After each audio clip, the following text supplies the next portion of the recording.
¿cómo estás? Espero que estés muy bien. Para este video vamos a arrancar una unidad nueva. Esto va a ser el análisis dimensional. Si bien esto es algo fácil y es algo cortito, es algo muy importante de conocer, ya que para un ejercicio de física vamos a tener que utilizar unidades físicas. Y tenemos que saber si lo que estamos haciendo es dimensionalmente correcto para que tenga sentido físico la respuesta que vayamos a encontrar. Para este video vamos a hablar un poco de lo que son las magnitudes fundamentales, los sistemas de unidades y el principio de homogeneidad. Y al final del video vamos a estar haciendo un ejercicio para que veas cómo se resuelven estos problemas y te quites el miedo. Así que vení, acompáñame al pizarrón. Arranquemos viendo lo que son las magnitudes fundamentales. Las magnitudes fundamentales son aquellas que bajo su combinación van a generar otras magnitudes que se van a llamar magnitudes derivadas. Dentro de lo que son las magnitudes fundamentales podemos representar en la letra L mayúscula como la longitud, T mayúscula el tiempo, M mayúscula la masa, I mayúscula la intensidad de corriente eléctrica, θ como la temperatura. Hay que tener cuidado que θ también lo podemos ver en una ecuación como ángulo, así que no hay que confundirse,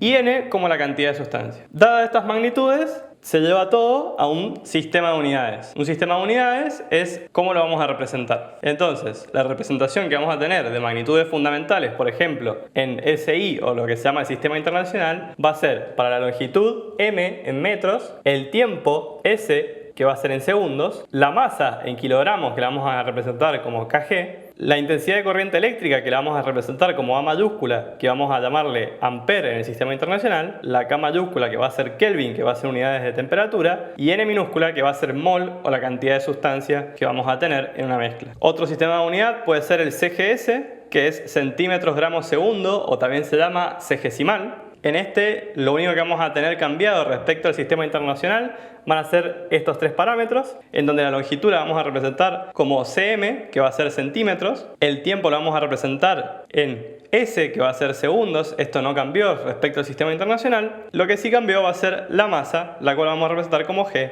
en gramos. Si bien acá estoy mostrando dos sistemas de unidades, existen más sistemas de unidades. Existe, por ejemplo, el sistema técnico de unidades, el sistema anglosajón o sistema inglés de unidades, que simplemente hay que ver cómo se representan estas unidades de magnitudes fundamentales. Veamos qué es el principio de homogeneidad y después hagamos un ejercicio. Entonces bien, ¿qué es lo que nos dice el principio de homogeneidad dimensional? Lo que nos dice es que si tenemos algo de este estilo, en donde tenemos dos magnitudes físicas que se están sumando y esto va a ser igual a una tercera magnitud física, lo que me dice es que yo lo puedo poner todo en términos de magnitudes fundamentales con los corchetes, haciendo los corchetes de cada uno de los términos. Lo que voy a terminar obteniendo van a ser las unidades de cada término. Lo que me dice es que para que esto pueda suceder, lo que implica es que las unidades de A tienen que ser las mismas unidades de B, porque si no, no se puede hacer ni la suma ni la resta. Y por otro lado, las unidades de A y las unidades de B también tienen que ser igual a las unidades de C, porque si no, tampoco se puede dar la igualdad de unidades. Entonces, en una fórmula física, ¿qué es lo que tenemos que tener? Tenemos que tener las dos partes. Tenemos que tener tanto la igualdad matemática de los números como la igualdad en unidades. En este caso, no es que vamos a tener la suma de unidades, sino que vamos a tener que la suma de A y B va a tener las mismas unidades de A o las mismas unidades de B. Veamos esto en un ejercicio.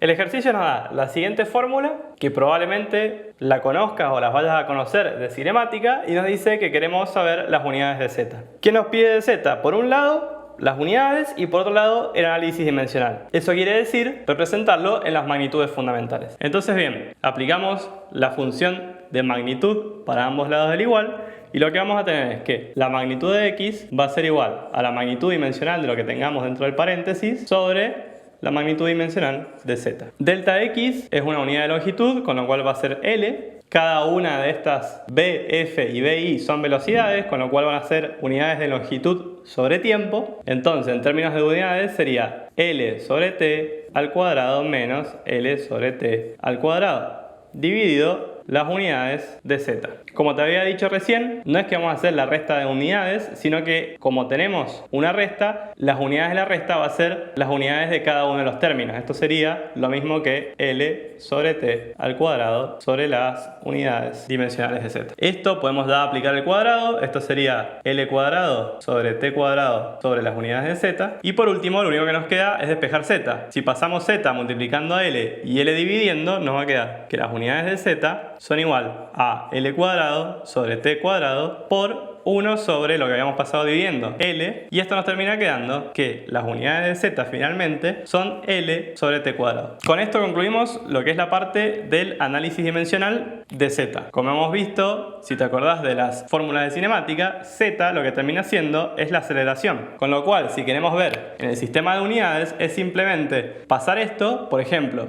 al sistema de unidad internacional, que es lo que nos pide el problema. Entonces, las unidades de z en el sistema internacional van a ser metros sobre segundo cuadrado, que es justamente lo que conocemos como la aceleración. Y eso fue todo. Viste que la parte teórica es bastante simple y que los ejercicios salen fácil. En el próximo video vamos a hacer un ejercicio un poquito más complicado, pero vas a ver que una vez que le agarres el método de resolución, todos los ejercicios salen iguales. Así que nos vemos la próxima. ¡Chau!